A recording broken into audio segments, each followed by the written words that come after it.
دیکھو قسطوں پہ چیز ہمیشہ مہنگی ہوتی ہے، یہ سود نہیں ہے.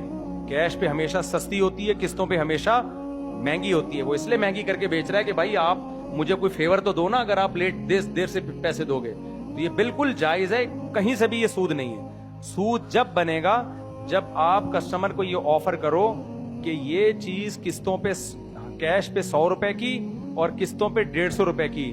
اب آپ کو اختیار ہے، آپ گھر چلے جاؤ، کل پیسے لائے تو 100 روپے دے دینا، لیٹ لے کر آئے تو 150 دے دینا. یہ حرام اور ناجائز ہے. اسی مجلس میں آپ کو طے کرنا پڑے گا 100 والی قیمت پہ لے رہے ہو یا 150 والی قیمت پہ لے رہے ہو. پھر جو قیمت ڈن ہو گئی اس میں اب چینجنگ نہیں ہو سکتی. آپ گھڑی بیچ رہے ہو، آپ کہہ سکتے ہو بھائی یہ گھڑی کیش پہ 5000 روپے کی ہے، قسطوں پہ 10,000 روپے کی ہے، اور قسطیں ہیں 1 سال کی فار ایگزامپل. اسی وقت وہ کہ ٹھیک ہے میں جو ہوں سودا تو پکا ہو گیا، لیکن میں کل اگر 5000 لے آیا تو 5000 لے لینا، نہیں لایا تو پھر 10,000. یہ حرام ہے بھائی. ابھی بتاؤ، یا تو سودا ڈن ہی نہ کرو، ڈن ہے تو پھر 5 ہے یا 10 ہے، ابھی بتاؤ.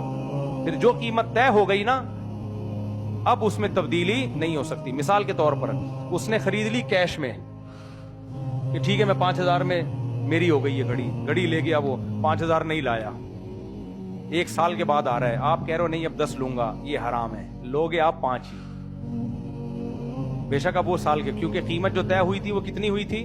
5000. بے شک آپ کو نقصان ہے، لیکن یہ نقصان برداشت کرنا پڑے گا. آپ کوئی اور کیس کر دو اس کے اوپر، پولیس بھیج دو، پٹوا دو، گنڈوں کے ہاتھوں، جو مرضی کرو، 5 کے 10 نہیں ہوں گے اب. اسی طرح آپ نے اس کو بیچ دی ہے 10,000 میں 1 سال کی قسطوں پہ، ڈن ہو گیا سودا.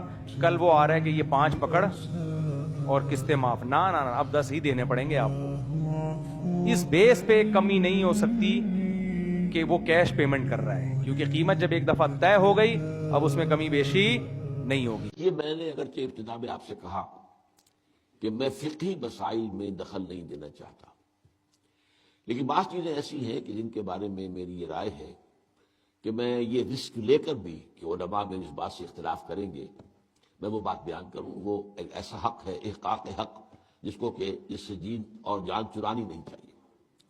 میرے نزدیک یہ معاملہ کہ یہ گلاس اگر آپ نقد خریدتے ہیں تو 10 روپے کا ہے، اور 1 مہینے کے بعد اگر آپ پیسے دیں گے تو پھر 11 روپے ہیں. میرے نزدیک یہ سودی معاملہ ہے. 1 روپیہ سود ہے. یہ ایسے ہی ہے کہ آپ نے کسی کو 10 روپے قرض دیے اور 1 مہینے کی مدت کے حوالے سے 1 روپیہ بڑھ گیا. سود اور کس کو کہتے ہیں؟ لیکن بدقسمتی سے فقہ حنفی کی روح سے یہ جائز ہے. لہذا علماء کا فتویٰ موجود ہے ان لوگوں کے لیے. اب سود کو کس طرح کیا گیا ہے؟ سرکموینٹ کرنا جو ہے سود کو. آپ ایک کار خریدنا چاہتے ہیں، آپ کے پاس پیسہ نہیں ہے، آپ 10 لاکھ روپیہ بینک سے لیتے ہیں، بینک اپنا جو ہے آپ کو 10, 15, 20% کے اوپر قرض دے دیتا ہے. اس کے بجائے ایک راستہ اختیار کیا، ہم آپ کو کار خرید دیتے ہیں، آپ ہمیں 10 سال کی قسطوں میں پیسے دے دیجیے.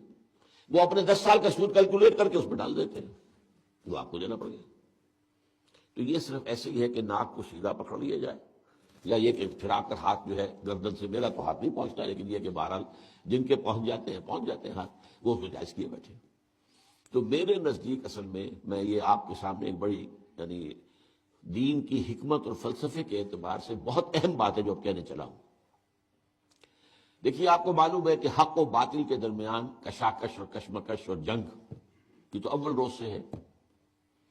ستیزہ کار رہا ہے ازل سے تا امروز، چراغ مصطفی سے شرار بولہوی.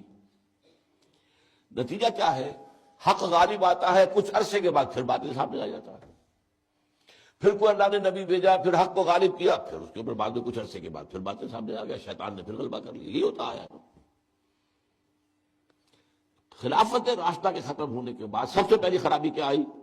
ملوکیت آ گئی. اب موروثی ملوکیت ہے. ملوکیت کیا ہے؟ جس کی لاٹھی اس کا بھینس، جس کے بعد طاقت ہے وہ آئے اور حکومت کے اوپر قابض ہو جائے. اب کہلاتے خلفاء تھے، وہ خلفاء تو نہیں تھے، بادشاہ تھے. وہ بنو امیہ کے ہوں، بنو عباس کے ہوں یا ترک ہوں، یہ بادشاہ تھے. خلفاء کہتے تھے خلفاء اپنے آپ کو. ایک معنی میں تھا کہ ظاہر بات اپنی اس حاکمیت مطلقہ کے مدعی وہ نہیں تھے، حاکم اللہ ہی کو مانتے تھے. لیکن وہ خلافت راشدہ کا نظام جو تھا وہ دنیا میں دوبارہ نہیں آیا. اس ملوکیت میں آ کر ظاہر بات ہے دین میں جو فساد برپا کیا ہے وہ نماز روزے میں کوئی فساد پیدا کرنے کی انہیں ضرورت ہی نہیں تھی، پڑھے جاؤ بھائی نماز ٹھیک طریقے سے پڑھے جاؤ، لیکن ان کو مالی معاملات کے اندر ملوکیت کا معاملہ جو ہے وہ تو اس کے ساتھ باپ ہوتا ہے۔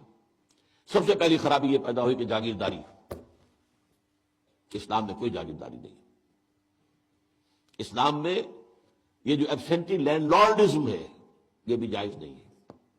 امام ابو حنیفہ کے نزدیک حرام، امام مالک کے نزدیک حرام، امام شافعی کے نزدیک حرام، لیکن یہ ہے کہ قاضی ابو یوسف صاحب نے جو امام ابو حنیفہ کے شاگرد تھے اور امام محمد وہ بھی دوسرے شاگرد تھے، انہوں نے فتویٰ دیا جواز کا، کچھ شرط نہیں لگا تھا، اس لیے کہ ملوکیت جو ہے وہ جاگیرداری کے بل پر چلتی تھی، 5,000 منصبدار، 20,000 منصبدار، 30,000 منصبدار، 50,000 منصبدار اور اس کے اوپر بادشاہ تھے۔ ظاہر بات ہے کہ اس میں تو اس کی ضرورت تھی کہ لوگ جو ہے کاشت کریں دوسرے کے لیے، اور اسی طریقے سے نقد کے اندر یہ رقم کے اندر اضافہ کر کے اور بیک ڈور سے سود داخل ہو گیا ہے۔ لیکن ایک زمانے میں ہمارے ہاں جب کہ سپریم کورٹ تک معاملہ پہنچ گیا تھا سود کا، تو میں نے اس معاملے میں ایک بہتری کا پہلو دیکھا تھا کہ چلیے کم سے کم ایک سود اسی درجے تک تو آئے گا نا کہ ایک مہینے کے پاس پیسے دو گے تو 11، اگر 2 مہینے ہو گئے تو وہ 12 نہیں ہوں گے، 11 ہی رہیں گے، یعنی ایک انیشل سٹیج پر تو سود آ گیا، لیکن اس کے بعد وہ پرپیچویٹ نہیں کر رہا، بڑھ نہیں رہا ہے، 3 مہینے کے بعد 13 نہیں ہوں گے، رہیں گے وہی 11 ہی، تو کم سے کم یہ کہ لمیٹیشن تھی۔ اب یہاں قسطوں نے اس لمیٹیشن کو بھی ختم کر دیا، آپ 20 سال کی قسطیں بنا دیجیے، مارگیج ہاؤسز کا جو دنیا کے اندر چل رہا ہے 20 سال کا، 30 سال کا مارگیج ہوتا ہے، وہ گویا کہ پھر سود کو انہوں نے اپنا پورا حصہ جو ہے کاؤنٹ کر کے اس میں ملا کے اور اس کی قیمت رکھ دی۔ میرے نزدیک یہ چیزیں حرام ہیں اور میں ڈنکے کی چوٹ کہتا ہوں کہ حرام ہیں، لیکن چونکہ علماء کے فتوے موجود ہیں تو لہذا میں کیا کروں گا، جو بھی کر رہے ہیں اب ان کی طرف سے جواب دہی اللہ کے ہاں پر علماء ہی کو کرنی پڑے۔